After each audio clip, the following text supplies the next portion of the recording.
點解有啲人命好到爆，身邊總係有人肯幫？其實背後係有門學問，你識得用佢，貴人就自己走埋嚟。成年人最大嘅幸運，其實唔係你有幾叻幾努力，而係喺關鍵時刻有人肯拉你一把。呢啲咪係傳說中嘅貴人咯。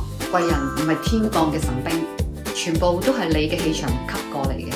你見到有啲人好似好順，背後其實有隱藏嘅能力，佢哋嘅吸引力特別強。點解未遇到貴人？好多時你會諗，我咁辛苦做嘢，點解冇人肯幫我？其實唔係冇人想幫你，只係你未升級到值得被幫嘅版本。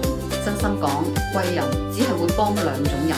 第一種人就係做事有價值、穩陣、有界線、有結果；第二種人就係自己頂住，唔扮可憐，揾人幫手都係帶住自己解決嘅方法。你係咩能量，就會吸到咩嘅命運。想轉運就由自己開始啦。我哋聽日就講下點樣吸引貴人。關注迪安，一齊身心健康生活。